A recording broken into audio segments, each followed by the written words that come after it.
আমাদের সংস্কৃতি তো আসলে স্বতন্ত্র সংস্কৃতি।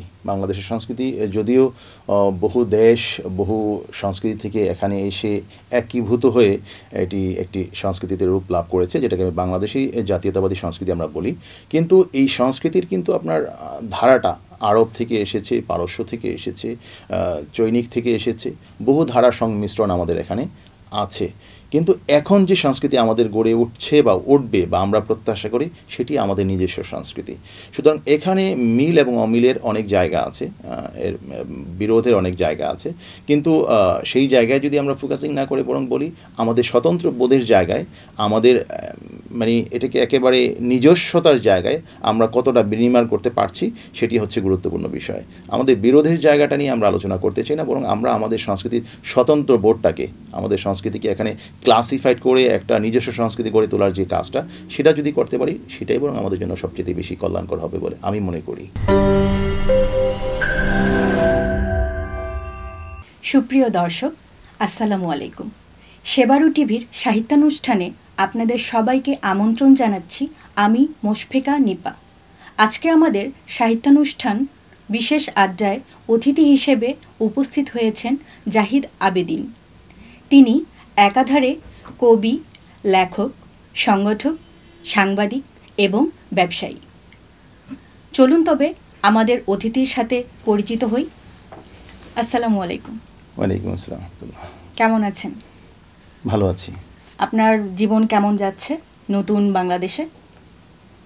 যাচ্ছে সকলের মতোই, যেমনটা বর্তমান বাংলাদেশ যাচ্ছে, মানুষের জীবন ঠিক অনুরূপভাবেই যাচ্ছে আর কি, আমরাও তার মতোই আছি। জি, আপনি যেহেতু সাংস্কৃতিক ব্যক্তিত্ব, তো তাহলে আমরা সাংস্কৃতিক নিয়েই হচ্ছে আজকে শুরুটা করি। শিওর। রাষ্ট্রের সাথে সংস্কৃতির সম্পর্কটা কেমন হওয়া উচিত? রাষ্ট্রের সাথে সংস্কৃতির সম্পর্ক কি?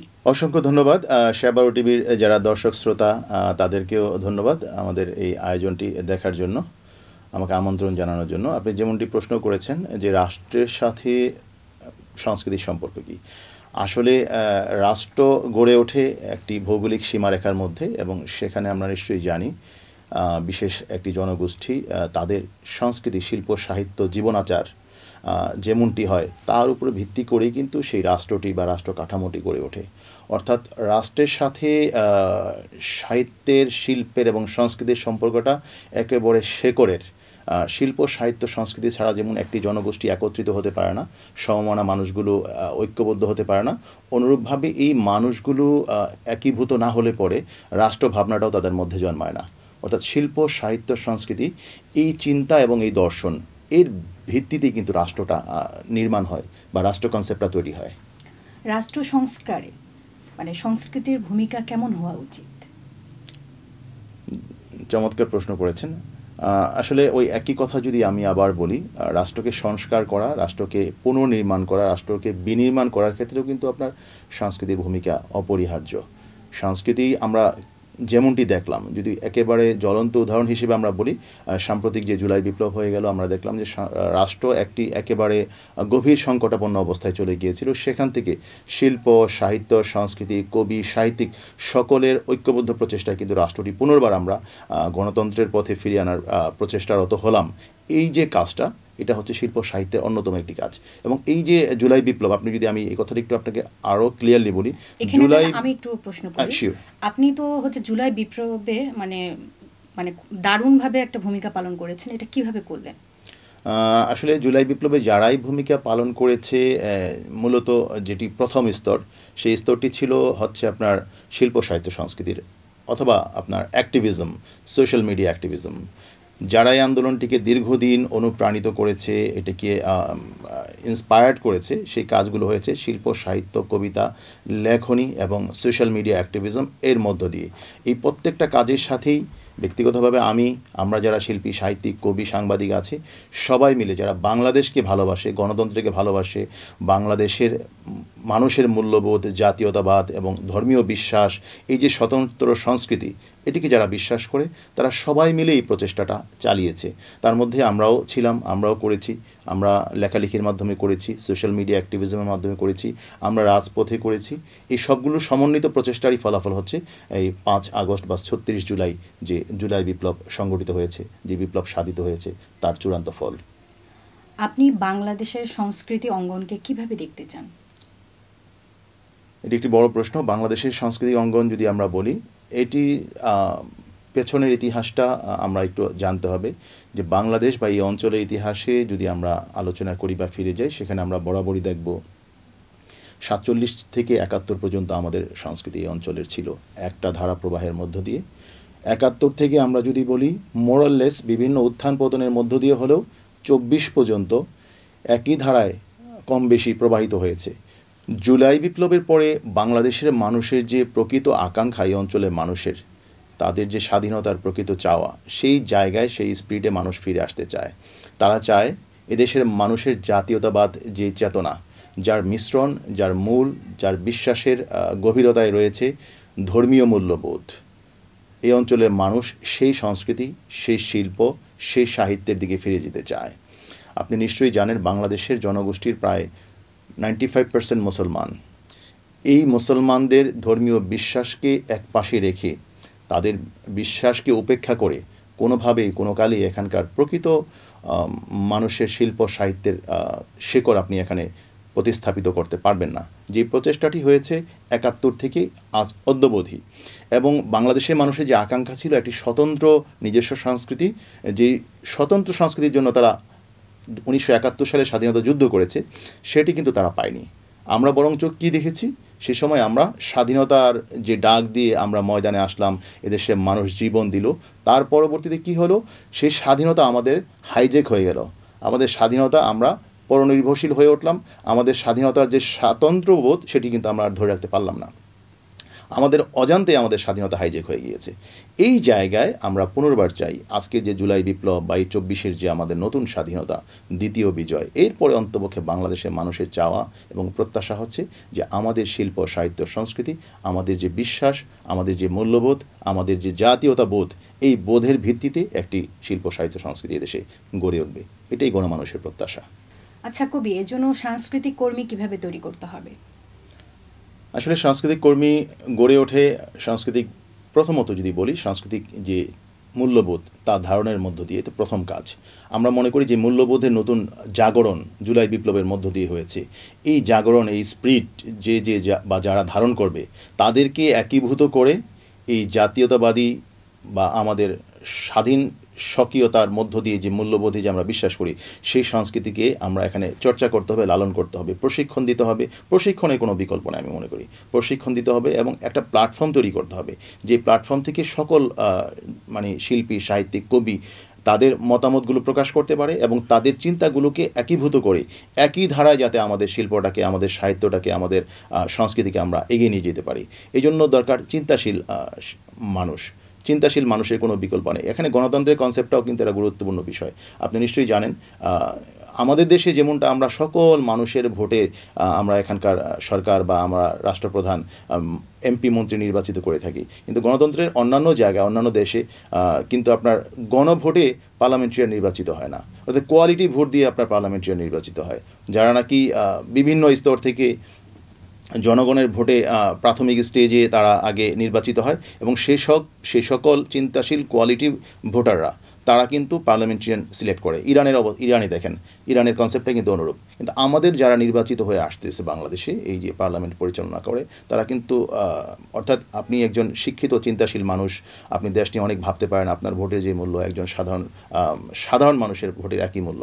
এই যে ভোট, এই ভোটের মাধ্যমে কিন্তু আমাদের পার্লামেন্টারিয়ানরা, আমাদের ল মেকাররা পার্লামেন্টে চলে আসে। এর মধ্য দিয়ে আমি মনে করি এখানে একটা গণতন্ত্রের একটা গ্যাপ আছে।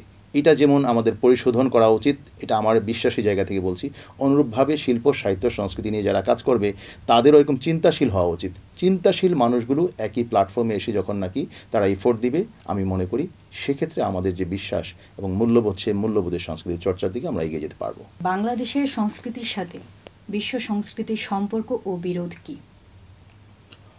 এটা সিমিলারিটি ডিসিমিলারিটি কথা আপনি বলছেন। আমাদের সংস্কৃতি তো আসলে স্বতন্ত্র সংস্কৃতি। বাংলাদেশের সংস্কৃতি যদিও বহু দেশ, বহু সংস্কৃতি থেকে এখানে এসে একীভূত হয়ে এটি একটি সংস্কৃতিতে রূপ লাভ করেছে, যেটাকে বাংলাদেশি জাতীয়তাবাদী সংস্কৃতি আমরা বলি। কিন্তু এই সংস্কৃতির কিন্তু আপনার ধারাটা আরব থেকে এসেছে, পারস্য থেকে এসেছে, চৈনিক থেকে এসেছে, বহু ধারার সংমিশ্রণ আমাদের এখানে আছে। কিন্তু এখন যে সংস্কৃতি আমাদের গড়ে উঠছে বা উঠবে বা আমরা প্রত্যাশা করি, সেটি আমাদের নিজস্ব সংস্কৃতি। সুতরাং এখানে মিল এবং অমিলের অনেক জায়গা আছে, এর বিরোধের অনেক জায়গা আছে, কিন্তু সেই জায়গায় যদি আমরা ফোকাসিং না করে বরং বলি আমাদের স্বতন্ত্র বোধের জায়গায়, আমাদের মানে এটাকে একেবারে নিজস্বতার জায়গায় আমরা কতটা বিনির্মাণ করতে পারছি, সেটি হচ্ছে গুরুত্বপূর্ণ বিষয়। আমাদের বিরোধের জায়গাটা নিয়ে আমরা আলোচনা করতে চাই না, বরং আমরা আমাদের সংস্কৃতির স্বতন্ত্র বোধটাকে, আমাদের সংস্কৃতিকে এখানে ক্লাসিফাইড করে একটা নিজস্ব সংস্কৃতি গড়ে তোলার যে কাজটা, সেটা যদি করতে পারি, সেটাই বরং আমাদের জন্য সবচেয়ে বেশি কল্যাণকর হবে বলে আমি মনে করি। আপনার লেখালেখি এবং সাংবাদিকতা, এটা আপনি কিভাবে ব্যালেন্স করেন?